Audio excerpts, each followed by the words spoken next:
오늘 우리 갈라디아서 4장 21절부터 31절까지 말씀을 보려고 합니다. 이 내용 안에 제가 이렇게 크게 세 단락으로 다시 나누어 놓았는데, 늘 이렇게 말씀드리지만 앞부분에 어떤 내용이 나왔는지, 여지껏 어떤 그런 흐름 속에서 이야기했는지를 다 이제 알고 보면 참 좋은데, 우리가 그렇게가 참 쉽지 않잖아요. 근데 아마 우리가 설교를 이렇게 단락단락 나눠서 하기 때문에 그렇고, 아마 집에서 성경을 읽을 때는 그냥 한 장 한 장씩 축축 읽을 테니까 조금씩 기억을 더듬어가면서 보시면 더 좋지 않을까 싶습니다.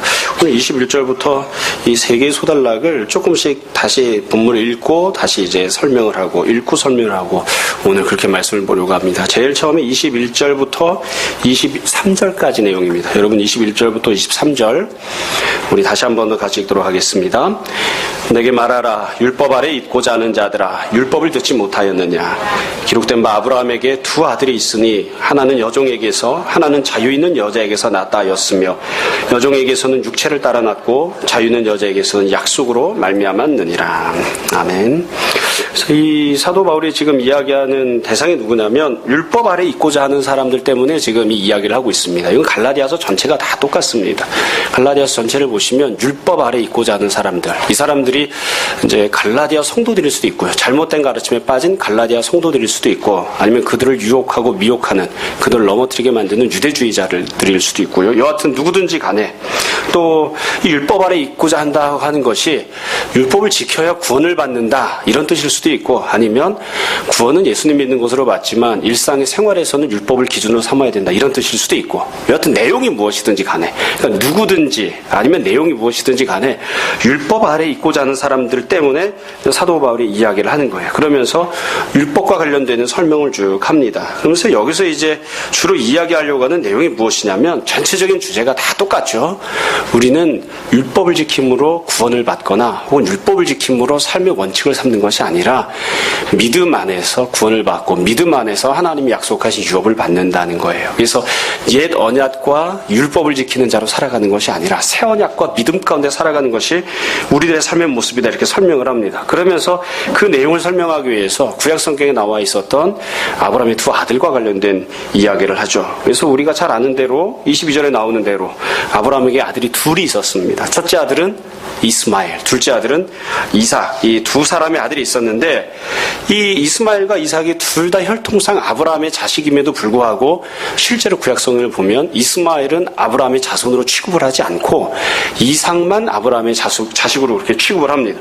그럼 왜 이렇게 똑같이 아브라함의 자식들임에도 불구하고 누구는 아브라함의 후손으로, 누구는 아브라함의 후손이 아닌 그런 사람으로 취급이 되었느냐? 이것과 관련해서 이제 사도 바울이 이야기를 하고 설명을 하는 것이죠. 아마 우리들이 여러 차례 들어서 알 수도 있지만 그냥 잘 듣고 다시 한번 정돈했으면 좋겠습니다. 그리고 이 21절에서 23절에 나오는 내용이 뒷부분을 이해하는데 중요한 전제가 되거든요. 그러니까 이 앞부분을 잘 여러분 들으시기 바랍니다. 우선 이스마엘과 이삭이 차이가 나는 두 아들, 전혀 다른 두 부류의 아들이 된 이유는 딱 한 가지 이유 때문입니다. 어머니가 다르기 때문입니다. 우리 잘 아는 대로 이스마엘과 이삭은 아버지가 똑같습니다. 다 아브라함이 아버지죠.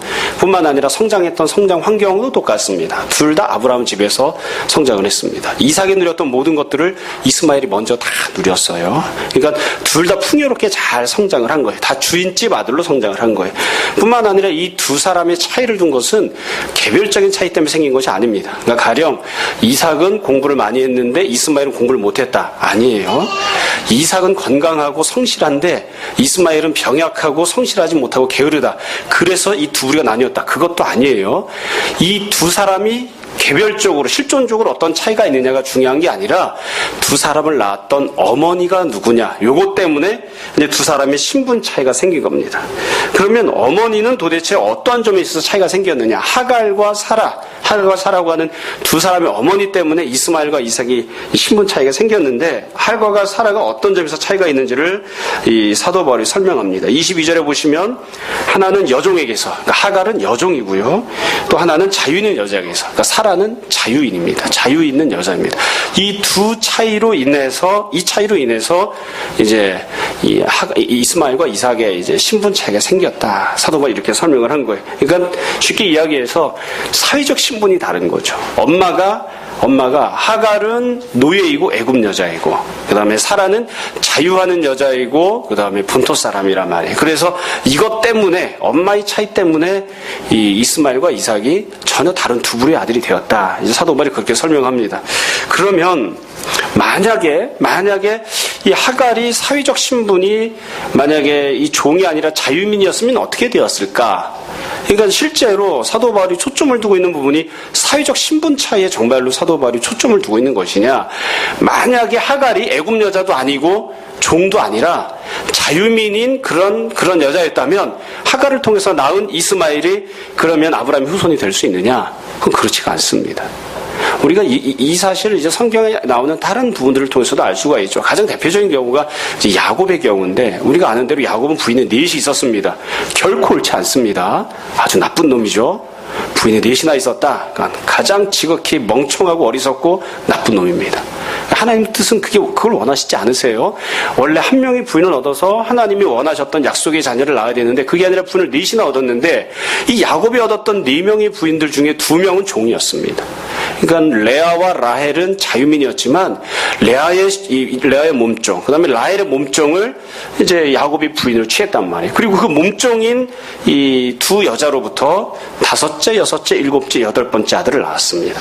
그러니까 12명의 아들들 가운데 이스라엘 12지파 가운데 4지파는 종의 아들들인 거예요.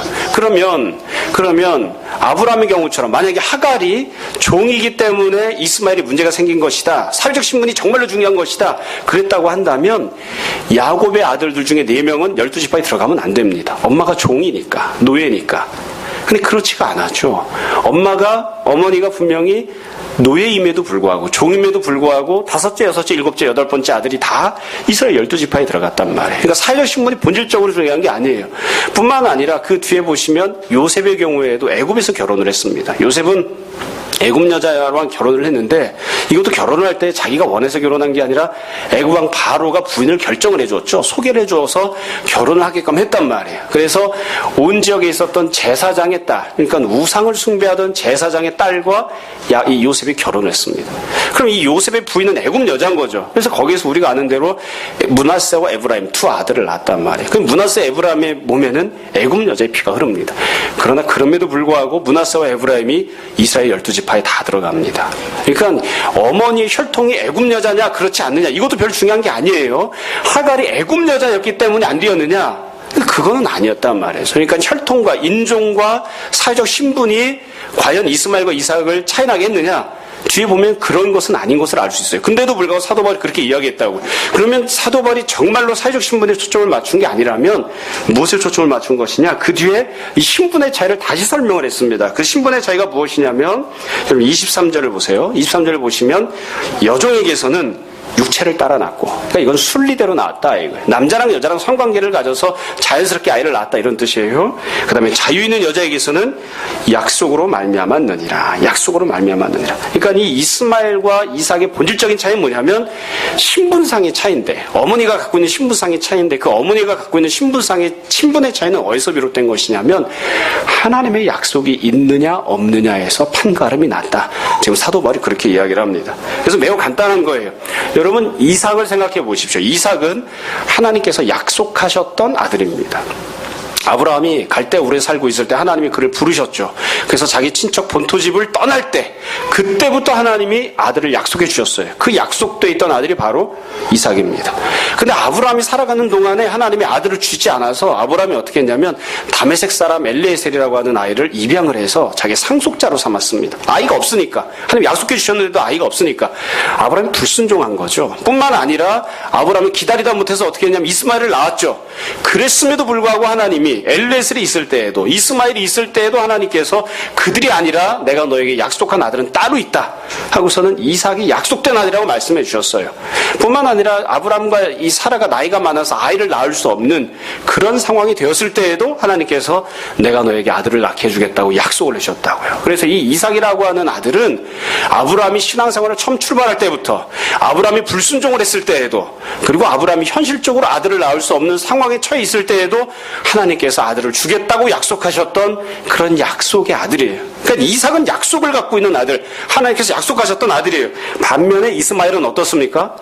이스마엘은 그런 약속으로 태어난 아들이 아니에요. 우리가 잘 아는 것처럼 현실을 놓고 보았더니만 아브라함이 하나님께서 분명히 하나님께서 아들을 낳게 해주시겠다 말씀하셨는데 아들이 없었죠. 그러니까 하나님이 말씀하셨던 약속과 현실이 너무 다른 거예요. 그러니까 아브라함이 거기에서 인간적인 꾀를 부렸습니다. 우리가 소위 이야기하는 대로 하갈 프로젝트를 만들어서 하나님이 주신 약속을 내가 어떻게든 성취를 좀 해봐야 되겠다 해서 인간적인 방법으로 아이를 낳은 거예요. 그게 바로 이스마엘입니다. 그래서 이스마엘은 인간적으로 낳은 방법, 인간적으로 낳은 자녀에 불과할 뿐이지 약속이 있는 아들은 아니었다 말이죠. 약속이 있는 아들은 아니었어요. 이게 바로 가장 중요한 차이점이에요. 이스마엘과 이삭이 두 부류의 아들이 된 이유는 한 아이는 하나님의 약속으로 말미암아 태어났고 한 아이는 하나님의 약속이 아니라 인간적인 방법으로 태어난 그와 같은 아이였다. 이게 바로 이스마엘과 이삭이 갖고 있었던 중요한 차이입니다. 그래서 이 사도 바울이 이 두 부류의 아이가 있다 이렇게 설명을 한 다음에 이 내용을 갈라디아 성도들에게 이제 설명을 합니다. 이것을 이제 적용해서 이제 설명을 하기 원하는 거예요. 그래서 정말 중요한 내용이 24절부터 27절까지 나옵니다. 이제 사도 바울이 본론적으로 이야기를 하는 내용인데요. 우리 24절부터 27절까지 이 부분도 다시 한번 같이 읽도록 하겠습니다. 함께 읽겠습니다. 이것은 비유니 이 여자들은 두 언약이라 하나는 신의 산으로부터 종을 낳은 자니 곧 하갈이라. 이 하갈은 아라비아에 있는 신의 산으로서 지금 있는 예루살렘과 같은 곳이니 그가 그 자녀들과 더불어 종노릇하고 오직 위에 있는 예루살렘은 자유자니 곧 우리 어머니라. 기록된 바 잉태하지 못한 자여 즐거워하라. 산고를 모르는 자여 소리질러 외치라. 이는 홀로 사는 자의 자녀가 남편 있는 자의 자녀보다 많음이라 하였으니. 이 내용을 보시면 사도 바울이 이스마엘과 이삭이라고 하는 두 아들에 대한 내용을 이야기를 한 목적을 이야기를 해요. 왜 그러냐면 옛 언약은 하갈이 낳은 이스마엘과 똑같고 새 언약은 사라가 낳은 이삭과 똑같다. 이 이야기를 하기 위해서 이야기를 한 거예요. 그러니까 하갈과 사라라고 하는 두 어머니, 두 여자가 두 언약인데 하나는 옛 언약, 하나는 새 언약이다 이거죠. 뭐 어려운 내용이 아닙니다. 우리가 다 잘 아는 내용들이니까요. 하나님께서 이 모세를 통해서 율법을 주셨죠. 시내산에서 율법을 주셨어요. 그래서 우리가 그걸 시내산 언약이라고 부른다고요. 그래서 시내산 언약, 그건 옛 언약이죠. 그건 하갈과 똑같다. 또 시내산에서 율법을 받아서 이스라엘 백성들이 예루살렘에서 제사를 드렸죠. 예루살렘에서 성전을 만들었죠. 그 예루살렘 성전도 하갈과 똑같다. 옛 언약이다. 이렇게 이야기를 해요. 반면에 새 언약이 있는데 예수 그리스도를 통해서 주신 언약, 그것은 새 언약이라서 이것은 사라와 똑같다. 새 언약은 예루살렘 성전에서 예배를 드리는 게 아니에요. 예루살렘 성전에 가서 제사를 드리는 게 아니에요. 하나님 나라에서 하나님께 예배를 드리고 있고 그것을 본따서 우리가 이 땅 가운데에서도 예배를 드리면서 하나님 나라 예배에 동참하고 있거든요. 그래서 하나님 나라에서 드리는 예배, 이 땅에서 하나님께 드리는 예배, 그리고 하나님 나라에 있는 예루살렘이 바로 새 언약이고 그게 바로 사라다. 이렇게 이야기를 하는 거예요. 사도 바울이 여기서 설명은 하지 않았지만 유업도 마찬가지입니다. 하나님께서 아브라함에게 옛 언약을 주시고 시내산에서 옛 언약을 주시면서 땅과 자녀에 대한 유업을 약속해 주셨어요. 그것도 하갈과 마찬가지다. 그럼 우리가 예수 그리스도를 믿는 믿음 안에서 받는 유업은 무엇이죠? 하나님 나라와 영생과 성령 충만을 우리가 유업으로 받습니다. 그게 바로 사라를 통해서 얻게 되는 이삭의 모습이다. 사도 바울이 지금 그렇게 이제 설명을 하는 거예요. 다시 말씀드립니다. 이 사도 바울이 하갈과 사라에 대해서 이야기하는 이유는 뭐냐면 율법을 지키고 살아가는 삶, 옛 언약을 추구하고 살아가는 삶, 그건 하갈과 마찬가지 모습이고 믿음을 가지고 예수 그리스도를 믿고 그리고 예수 그리스도 안에서 새 언약을 받는 삶, 그것이 바로 사라와 마찬가지의 모습이다. 이렇게 이제 설명을 하기 위해서 이야기를 하는 것이에요. 여러분, 우리가 이 이야기를 들을 때는 그런가 보다 이럴 수 있지만 이게 굉장히 충격적인 이야기입니다. 왜 그러냐면 유대인들이 무엇이라고 주장했냐면 다 누구든지 혈통상 아브라함의 후손이 되어야 된다. 그렇게 주장을 했어요. 그러면서 다 뭐라고 생각했냐면 자기들은 사라의 후손이라고 생각했다고. 이삭의 후손이라고. 유대인들은. 맞죠? 이스마엘의 혈통상 후손들은 아랍인들입니다. 그리고 이삭의 후손들이 유대인들이라고요. 그래서 이 혈통상 이스라엘 자손들이 자기는 이삭의 후손이라고 생각을 했어요. 그리고 주장을 했고 그래서 이방인들한테도 너희가 할례를 받고 율법을 지켜서 이삭의 후손이 되어야 된다. 그렇게 주장했다고요. 근데 지금 사도 바울이 뭐라고 설명하냐면 웃기는 소리 하지 마. 마라. 그렇게 이야기하는 거예요. 옛 언약을 지키고 있는 사람들, 신의 산 언약을 중시하는 사람들, 예루살렘 성전에 제사 드리러 가는 사람들, 그 사람들은 다 하갈의 후손들이다. 하갈의 후손들이다. 곧 이스마엘의 후손들이다. 이렇게 이야기하는 거예요. 그러니까 유대인들을 향해서 할례를 받고 율법 지키고 성전에 가서 제사 지키고 그렇게 살아가는 사람들, 이 땅 가운데서 많은 후손을 보고 하나님이 약속하셨다고 하는 수많은 땅을 차지하는 그와 같은 유업을 추구하고 살아가는 사람들, 너희가 바로 이스마엘이다. 이렇게 이야기를 하고 있는 거예요. 이게 굉장히 충격적인 주장입니다.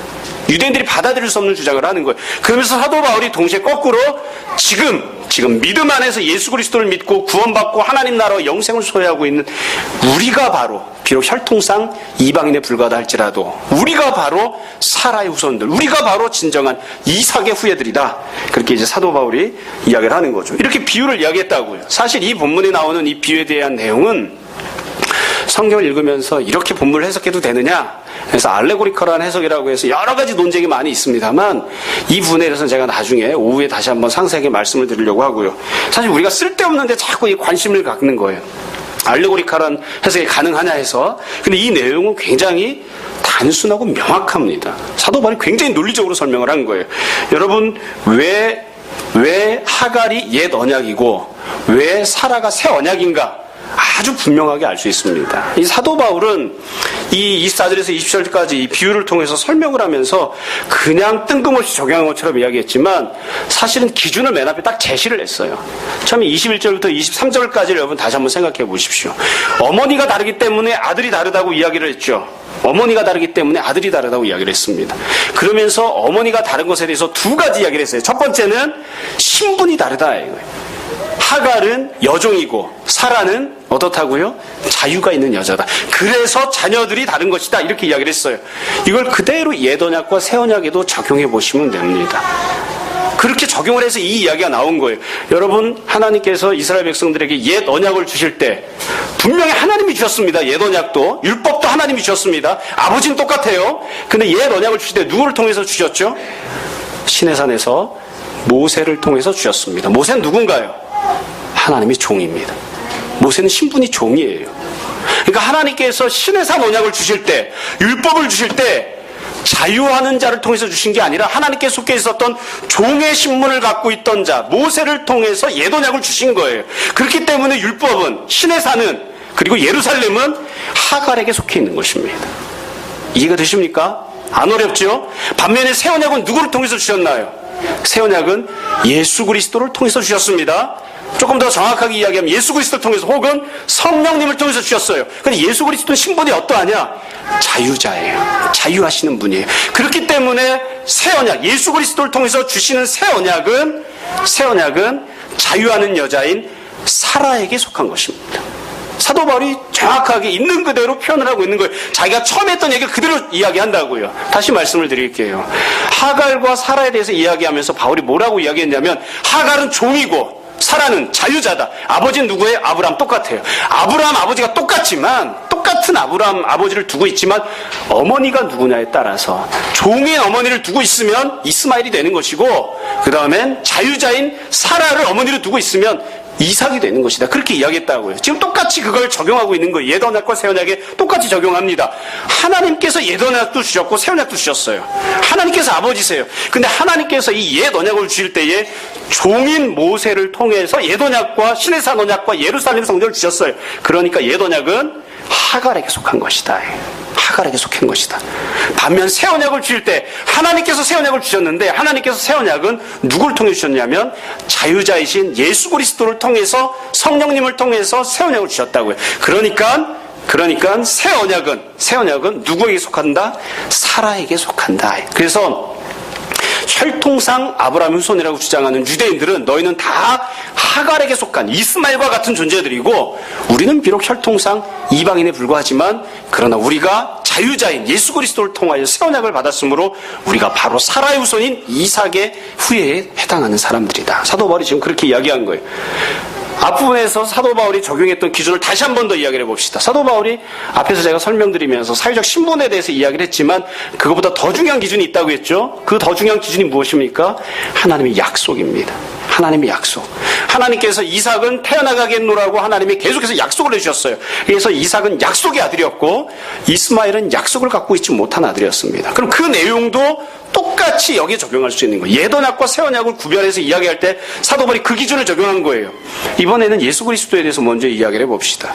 여러분, 예수 그리스도는 하나님께서 처음부터 이 아들을 보내주겠노라고 약속하셨던 그와 같은 하나님의 아들입니다. 이스라엘 백성들이 율법을 받기 이전부터 아브라함에게 하나님이 복을 주시고 유업을 주실 때에도 아브라함과 뿐만 아니라 그의 자손 예수 그리스도에게 언약을 주시고 유업을 약속해 주셨어요. 그 약속이 있는 아들이에요. 구약 성경은 처음부터 끝까지 몽땅 다 예수 그리스도에 대한 약속이 들어있죠. 예수 그리스도를 보내주실 것이라고, 하나님의 독생자를 보내주실 것이라고, 메시아를 보내주실 것이라고. 심지어 어디까지 거슬러 올라갈 수 있습니까? 첫사람 아담에게까지 거슬러 올라간다고요. 아담과 하와가 죄를 짓고 불순종해서 심판을 받게 되었을 때에 하나님께서 제일 처음으로 하와에게 주셨던 약속이 있습니다.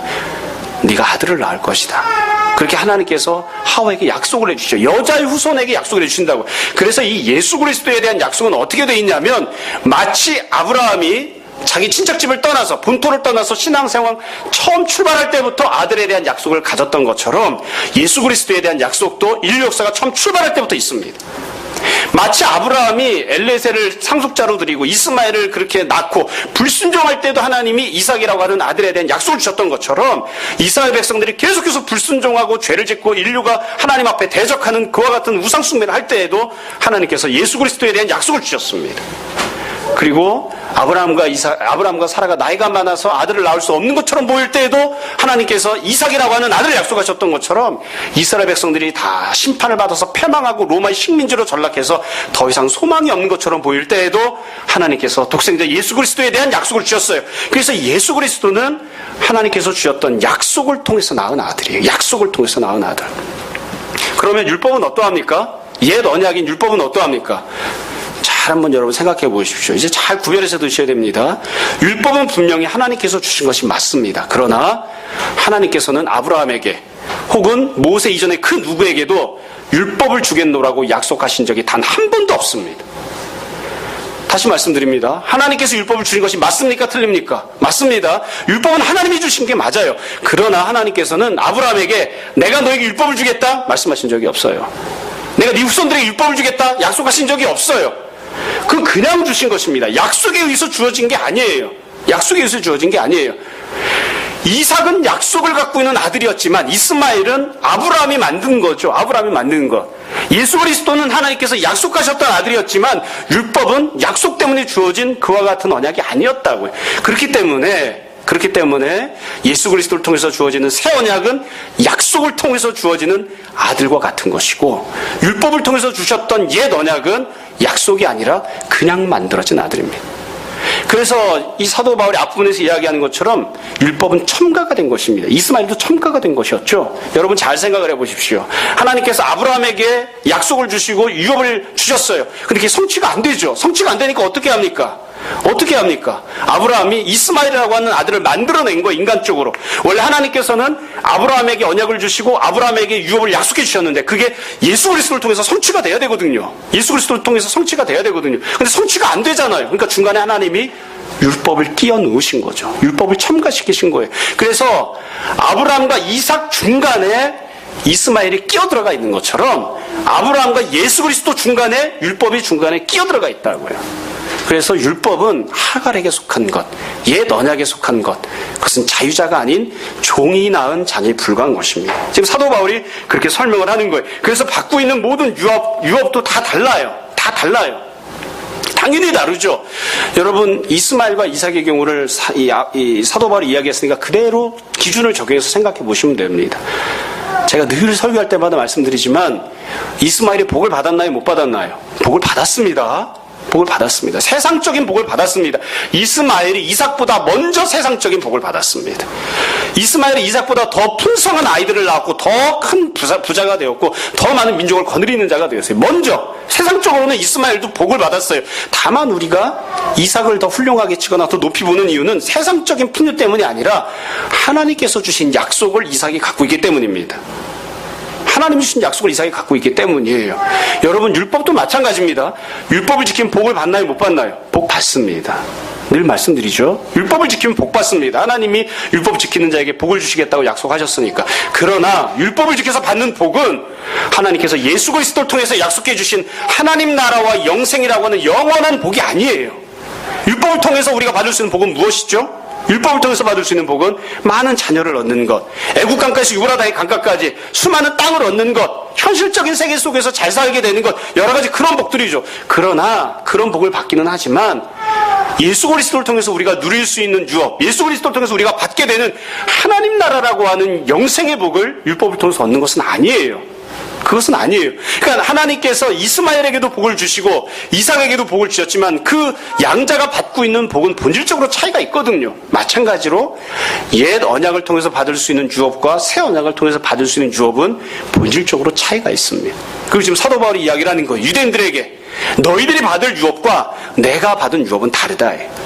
너희들은 옛 언약에 속한 자, 신의 산 언약에 속한 자, 예루살렘에 속한 자, 제사에 속한 자, 하갈에게 속한 자들이기 때문에 이스마엘이 받는 복을 받겠지만, 그러나 나는 새 언약에 속한 자, 나는 예수 그리스도에게 속한 자, 믿음에 속한 자, 그리고 하나님 나라에 있는 예루살렘에 속한 자이기 때문에 하나님 나라와 영생을 소유하는 자, 그것을 유업으로 받는 자가 된다. 그래서 너희와 나는 다르다. 지금 사도 바울이 그렇게 설명을 하는 것이죠. 이게 사도 바울이 갈라디아 성도들에게 이야기하는 내용들입니다. 그래서 사도 바울이 지금 유대인들을 향하여 그리고 율법 아래 입고 사는 자들에게 이야기하는 거예요. 어찌하여 너희는 하갈에게 속한 자가 되려고 하느냐? 어찌하여 너희는 이스마엘에게 속한 자가 되려고 하느냐? 다시 한번 말씀드립니다만 유대인들은 스스로 어떻게 생각했냐면 자신들이 사라에게 속해 있고 이삭에게 속해 있다고 생각했습니다.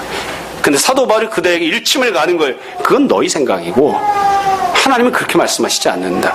할례 받고 율법을 지키고 옛 언약에 속하고 예루살렘에 가서 제사 드리고 열심으로 행위를 통해 구원받고자 하는 그 모든 일들은 하갈에게 속한 것이고 종에게 속한 것이고 그리고 이스마엘의 후예가 되는 길이다. 너희가 어찌하여 그와 같은 길을 가려고 하느냐. 그렇게 지금 사도 바울이 책망을 하고 꾸짖는 것이죠. 그러나 사도 바울이 맨 마지막에 이들을 향하여 마지막으로 주는 권면이 있습니다. 이 권면을 하기 위해서 이 모든 설명들을 한 것이죠. 여러분 28절부터 31절까지 21절부터 31절까지 같이 읽도록 하겠습니다. 함께 읽겠습니다. 형제들아 너희는 이삭과 같이 약속의 자녀라. 그러나 그때 육체를 따라 난 자가 성령을 따라 난 자를 박해한 것 같이 이제도 그러하도다. 그러나 성경이 무엇을 말하느냐. 종과 그 아들을 내쫓으라. 여종의 아들이 자유 있는 여자의 아들과 더불어 유업을 얻지 못하리라 하였느니라. 그런즉 형제들아 우리는 여종의 자녀가 아니요 자유 있는 여자의 자녀니라. 아멘. 이 내용을 보면 사도 바울이 이제 결론적으로 권면을 하는 거예요. 갈라디아 성도들에게 권면을 하면서 뭐라고 부르냐면 형제들아 이렇게 부르죠. 사도 바울은 유대인입니다. 갈라디아 성도들은 이방인입니다. 왜 형제들이라고 불렀을까요? 갈라디아 성도들이 유대인이 되었기 때문이 아니죠. 사도 바울은 육체적으로는 유대인이지만 이미 내가 율법을 지키고 사는 삶을 갖다 버리고 이방인처럼 되었다고 고백을 했거든요. 내가 이방인처럼 되어노라. 그럼 이방인이기 때문에 형제들이라고 부르는 것도 아니에요. 여기서 형제들이라고 부르는 이유는 나도 자유하는 자의 아들, 예수 그리스도의 아들, 나도 성령으로 거듭난 자이고 너희도 자유하는 자의 아들, 예수 그리스도를 통하여 거듭나고 성령 안에서 거듭난 자의 아들이기 때문에 나도 너도 형제다. 지금 그렇게 부르고 있는 것이에요. 그리고 나서는 분명하게 선포를 합니다. 너희는 이삭과 같이 약속의 자녀다. 너희가 비록 이방인이지만 너희가 율법을 지키는 자들이 아니지만 할례를 받지 않았지만 그것 때문이 아니라 예수 그리스도 안에서 새롭게 거듭나고 성령께서 너희를 다시 낳아주심으로 너희들이 다 자유한 자들의 아들들이 되었다. 너희가 진정으로 이삭의 자녀들이다. 그렇게 선포를 합니다. 그러면서 뭐라고 이야기하냐면 29절에 보십시오. 그러나 그때에 육체를 따라 난 자가 그러니까 하갈의 아들이죠. 이스마엘이 성령을 따라 난 자 곧 이삭입니다. 이스마엘의 이삭을 박해한 것 같이 이제도 그러하도다. 이 이야기는 이제 여러 가지 논란들이 있긴 하지만 쉽게 생각하시면 됩니다. 우리 창세기를 보면 이스마엘이 이 이삭을 데리고 놀았다고 그렇게 되어 있어요. 그러니까 여기서 희롱했다. 우리말 속에서 그렇게 번역했는데 사실은 그럴 수밖에 없죠. 왜냐하면 이스마엘이 먼저 태어났습니다. 여러분 누가 장남입니까? 이스마엘이 장남입니다. 이스마엘이 13살 되었을 때에 이삭이 태어났습니다. 여러분 13살 나이 차가 있다가 한번 생각을 해보세요. 여러분보다 13살 밑에 있는 아이. 저요? 준이 몇 살? 너 12살이야? 그럼 13살 차이가 없구나. 자, 그러면 하람이는 몇 살? 그럼 살만치 살았네. 16? 벌써 나이를 깎고? 16살짜리가 이제 하람이가 있는데 3살짜리 아이. 우리 3살짜리 누구 있죠? 3살. 3살. 3살짜리 손 들어보세요. 네. 없습니까? 4살 있답니다. 우리 그럼 4살. 4살 누구지? 예슬이 4살이구나. 하람이가 예슬이랑 논다 그러면 어떻게 놀겠어요? 같은 집인데. 예슬님 이러면서 놀진 않겠죠? 당연히 데리고 노는 거죠. 궁둥이 툭툭 쳐가면서 약 올려가면서 줄까 말까 이러면서 놀았겠죠. 그러니까 이스마엘이 이삭이랑 지낼 때도 당연히 그런 거예요. 약 올리면서 지내는 거예요. 이스마엘이 모든 걸 먼저 다 소유하고 있어요. 먼저 다 가지고 있고 먼저 다 가지고 있다고요. 누가 먼저 태어났어요? 이스마엘이 먼저 태어났어요. 누가 장남이에요? 이스마엘이 먼저 태어난 장남이에요. 누가 권리를 갖고 있어요? 이스마엘이 모든 장남으로서의 권리를 다 행사하고 살아왔단 말이에요. 그러니까 먼저 태어났다는 이유로, 내가 아브라함의 장남이라고 하는 이유로 나보다 어린, 나중에 태어난, 나는 크고 이삭은 작으니까, 나는 먼저 태어났고 이삭은 나중에 태어났으니까, 나는 장성하고 쟤는 어리니까, 나는 숫자가 많고 쟤는 숫자가 적으니까 이스마엘이 이삭을 희롱하는 거예요. 그건 당연한 거죠, 어떻게 보면. 사도 바울이 이야기를 한다고요. 지금도 마찬가지로 그와 같은 일이 있다. 유대인이 먼저 태어났습니까? 아니면 성도들, 예수님 믿는 성도들이 먼저 태어났습니까? 유대인이 먼저 태어났습니다. 하나님께서 유대인도 낳으셨습니다. 아브라함이 하갈을 통해 이스마엘을 낳았던 것처럼 하나님께서 옛 언약을 통해서 유대인들을 낳으셨어요. 그들이 먼저 태어난 자들이에요. 그래서 먼저 태어났다고 해서, 그들이 먼저 하나님의 은혜를 누리고 살아왔다고 해서, 그들이 하나님 앞에서 혈통상 보면 장남이라고 해서 지금 성도들을 향해서 핍박을 하고 박해를 한다고요. 내가 먼저 태어났어. 내가 너보다 아는 게 많아. 하나님이 먼저 나를 낳게 하셨어. 내가 장남이야. 내가 형이야. 그러니까 이제 예수님 믿고 성도가 된 너희들은 내가 하라는 대로 해. 나를 따라와. 내가 원하는 대로 해. 내가 하라는 대로 닮는 모습으로 살아와. 내가 너에게 요구한 대로 순종해라. 그렇게 요구하고 박해를 하는 거예요. 희롱하는 거예요. 똑같은 그와 같은 일이 지금 교회 안에서도 벌어지고 있다고 사도 바울이 이야기합니다. 이스마엘이 분명 아브라함의 아들이고 먼저 태어났기 때문에 이삭을 희롱하듯이, 그렇게 하는 것과 마찬가지로 하나님께서 옛 언약을 통하여 유대인들을 만드셨기 때문에 먼저 태어난 유대인들이 나중에 태어난, 새 언약을 통해 태어난 하나님의 아들들인 이삭의 후손들을 희롱하고 가지고 논다. 그러고 나서는 박해한다. 그러고 나서는 할례 받고 율법 지켜야 된다. 나처럼 되라고 그렇게 요구한다. 그렇게 이야기를 하는 거예요. 그럼 사도 바울이 이렇게 이야기합니다. 유대인들에게, 이 갈라디아 성도들에게 하는 권면입니다. 30절. 그러나 성경이 무엇을 말하느냐? 종과 그 아들을 내쫓으라. 여종의 아들이 자유 있는 여자의 아들과 더불어 유업을 얻지 못하리라. 사도 바울이 권면하는 내용은 한 가지입니다. 내가 쫓으라는 겁니다. 내가 쫓으라. 제가 창세기를 이야기할 때도 마찬가지로 말씀드렸습니다만, 사라가 아브라함을 향해서 호소를 했죠. 이스마엘이 자기 아들 이삭을 잡고 희롱을 하니까 내쫓아달라고 호소를 했습니다. 그러니까 아브라함이 어떻게 했죠? 사라의 말을 듣고 내쫓은 게 아닙니다. 밤새 고민을 하죠. 밤새 고민을 하는데 하나님께서 나타나셔서 아브라함이 말씀하셨습니다. 보내라. 네가 그 아들을 보내도 내가 그 아들을 내가 큰 민족이 되게 만들 것이다. 보내라. 그래서 아브라함이 마누라의 등살에 못 이겨서 이 이스마엘과 사라를 내보낸 게 아니라 하나님 말씀대로 순종하고자 내보낸 것입니다. 다시 한번 말씀드립니다. 나가서 이스마엘과 사라가 복을 받았나요? 복을 못 받았나요? 받았습니다. 다만 받는 복의 종류가 이삭이 받는 복과 달랐던 거예요. 지금 사도 바울이 이야기를 합니다. 하갈에게 속한 자, 이스마엘에게 속한 자, 율법을 지키고 할례를 지켜야만 구원을 받는다고 하는 그와 같은 유대인들을 다 내보내라.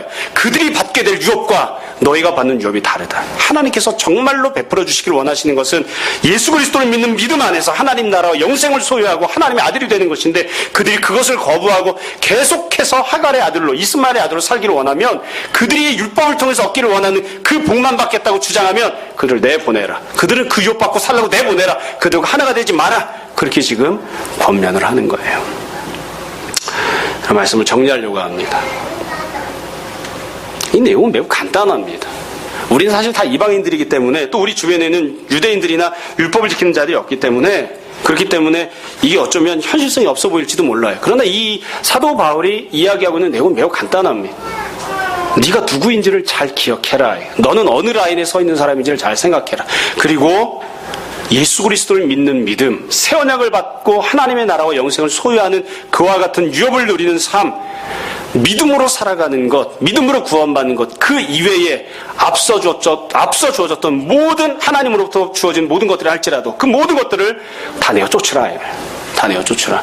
그것을 따라가는 자가 되지 말아요. 좀 다시 한번 여러분 묻겠습니다. 유대인을 하나님이 만드셨습니까? 사탄이 만들었습니까? 하나님이 만드셨습니다. 하나님 만드셨습니다.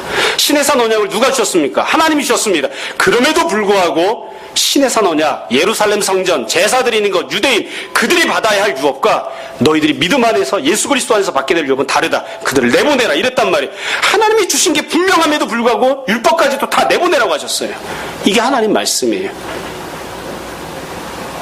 하물며 우리가 예수님 믿기 이전에 우리가 갖고 있었던 모든 것들은 어떠해야 하는가? 다 내보내야 됩니다. 믿음으로 말미암은 것이 아닌 것들은 다 내보내야 됩니다. 다 몽땅 다 내보내야 됩니다. 여러분, 이 땅 가운데 복음이 들어온 것이 얼마 안 됐습니다. 하나님께서 이 땅을 만드셨죠. 사탄이 만든 게 아닙니다. 하나님께서 이 땅 가운데 사람들을 태어나게 하셨습니다. 우리가 원래 태어나서 살고 있는 이 땅도 하나님의 것이고 이 땅에 살던 사람들도 다 하나님의 사람들입니다. 다 하나님의 형상을 갖고 있죠. 근데 불행하게도 여기는 우상숭배와 음란함이 판을 치는 그런 세상으로 5,000년 동안 살고 왔습니다. 누가 먼저 있었나요? 우상숭배가 먼저 있었습니다. 누가 먼저 있었나요? 음란함이 먼저 있었습니다. 누가 먼저 있었나요? 물질을 숭배하고 물질을 추구하는 것이 먼저 있었습니다. 우리가 예수님 만나기 이전에 새언약 가운데서 자유하는 여자인 예수 그리스도를 믿는 믿음으로 새로 태어나기 이전에 우리의 존재 가운데, 우리의 영혼과 우리의 심령과 우리의 육체적 삶 가운데는 먼저 있었던 것들이 있었어요. 사실은 내가 예수님 믿기 이전에 육체를 갖고 살아갈 때 그 육체도 하나님이 주신 것이에요. 그것도 하나님 주신 게 맞죠.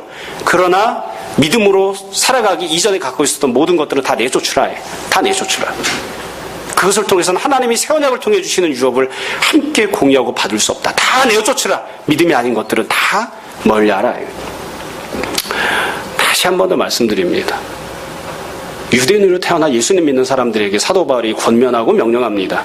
심지어 하나님이 주신 은혜의 방법이었던 옛 언약과 신의 산 언약과 제사와 예루살렘도 혈통상 아브라함의 자식이라고 하는 것도 다 내어 쫓아라.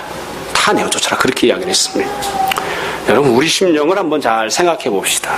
우리들도 마찬가지입니다.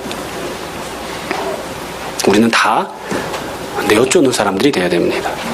예수님 믿기 이전에 갖고 있었던 모든 모습들을 다 내어 쫓아야 됩니다. 다 내어 쫓아야 됩니다. 내가 예수님 믿기 이전에 갖고 있었던 가치, 내가 예수님 믿기 이전에 갖고 있었던 생각, 내가 예수님 믿고 그 안에서 새로 거듭나기 이전에 갖고 있었던 모든 감정, 내가 예수님 믿기 전에 갖고 있었던 영혼의 상태, 몽땅 다 내어 쫓아야 됩니다. 근데 우리가 그것 때문에 힘들어하죠. 그것 때문에 힘들어하고 납니다. 잘 안 하는 거예요. 그리고 옛날 모습을 그대로 고수하려고 하는 거예요. 내가 틀리지 않았다. 나는 죄가 없다. 나는 예전에 살던 그대로 살겠다. 그대로 내버려둬라.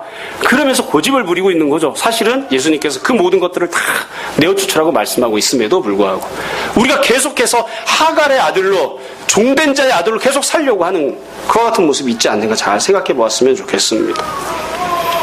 이런저런 이야기들을 어제 좀 이야기를 하다가 여러분도 그렇고 저도 그렇고 마찬가지일 거예요. 스스로에 대해서 고민하는 부분이에요. 제가 좀 성격이 좀 급한 편입니다. 그렇죠? 다 인정하시죠? 성격이 좀 급한 편이라 한번 이렇게 그렇게 일어나는 때들이 있습니다. 근데 이게 개척하기 전엔 교회 목사가 되기 전에는 훨씬 더 심했습니다. 훨씬 더 심해서 한번 이러면 푹 하고 일어났다가 또 대신 이게 변명이지만 뒤끝은 없습니다. 그 옆에 있는 사람은 굉장히 좀 어려워하죠. 승질은 지가 다 부려놓고 그 다음에 아무 일도 없었다. 근데 반복해서 이런 과정들을 거치면서 제가 하나 배운 것이 있어요. 역시 신앙생활하면서 사람이 회개하고 자기를 고쳐야 되는데 뭐냐면 무슨 일이 되었든지 간에 내가 분노해가지고 막 들고 일어나서 소리 지르고 집어던지고 막 난리를 쳤어요. 그럼 시간이 지나면 감정은 좀 가라앉습니다. 시간이 지나면 분노는 가라앉아요. 분노는. 근데 뭐가 문제냐면 저 자신은 변하지 않은 거예요. 분노만 가라앉았을 뿐이지. 나 자신은 변하지 않은 거예요. 내가 갖고 있는 영적인 상태, 내가 갖고 있는 감성적인 모습은 변하지 않은 거예요. 그러니까 내가 회개하고 나 자신을 고치고 내가 여지껏 살아왔던 모습들을 포기하고 내어 쫓아야만 다음번에 비슷한 상황이 생겨도 분노하지 않게 되는데 나는 하나도 변하지 않은 채 시간이 지나서 감정만 좀 가라앉은 거죠. 먼지가 일어났다가 먼지가 가라앉는 것처럼. 그러니까 예전의 모습들을 쫓아내고 없애고 회개하고 고치고 내가 갖고 있었던 예수님 믿기 이전에 갖고 있었던 나의 모습을 쳐서 복종시키고 십자가에 함께 못 박아 죽이고 이래야 되는데 그 모습이 없이 그냥 감정만 풀어 일어났다가 시간 지나면 감정만 가라앉은 거예요. 감정만. 계속 이게 반복되고 있는 거죠. 어리석은 사람은 이걸 수십 년 하고 지혜로운 사람은 어떻게든 자기를 쳐서 복종시키고자 그렇게 하는 거죠. 여러분 제가 감정적인 부분에 대해서 말씀드렸습니다만 다른 것들도 마찬가지예요. 돈을 사랑하는 모습, 명예를 사랑하는 모습, 세상을 추구하는 모습 무엇이 되었든지 간에 내가 예수님 믿기 전에 갖고 있었던 모습들 고쳐야 됩니다. 정확하게 이야기하면 다 죽여야 됩니다. 없애야 됩니다. 절대로 그 모습은 함께 하나님의 유업을 받을 수 없습니다. 다 쫓아내야 됩니다. 쫓아내야 됩니다. 사도 바울이 그래서 고백하는 것처럼 날마다 죽는다고 고백하잖아요. 사도 바울도 날마다 죽으니까 우리는 어떻게 되겠습니까? 시간마다 죽어야 됩니다. 분마다 항상 죽어야 됩니다. 나 자신을 쳐서 복종시키는 자가 되어야 됩니다. 이게 참 어려운 부분이죠. 여러분, 우리는 다 자유하는 여자를 어머니로 두고 있는 자유하는 아들들입니다. 그렇기 때문에 이전에 있었던 자유하지 못한 종된 어머니를 두고 종으로 태어나서 살아가고 있던 모습들은 다 쫓아내야 됩니다. 다 몰아내야 됩니다. 그것이 우리 모습이 될 수 있었으면 좋겠습니다. 내가 누구인지를 잘 생각하고 성령님 안에서 다시 거듭 태어나서 성령님을 어머니로 두고 자유하는 아들로 살아가야 하는 자라고 하는 것을 다시 한 번 더 생각하고 이전에 속해 있었던 모든 종된 모습들을 다 쫓아내고 몰아내고 그래 참으로 성령께서 약속하신 놀라운 유업들 예수 그리스도 안에서 누릴 수 있는 유업들을 다 풍성히 받아 누리는 그런 우리들이 될 수 있었으면 좋겠습니다. 그와 같은 귀한 은혜가 있기를 주님의 이름으로 축원합니다. 이 시간 잠시 기도하겠습니다. 오늘 말씀을 정돈해 보십시오. 우리는 누구인지 그리고 우리가 살아가고 있는 삶의 모습은 우리의 정체성과 잘 맞는 모습인지 다시 한번 생각해 보시고 이 시간 함께 회개와 결단의 기도합시다. 기도하겠습니다.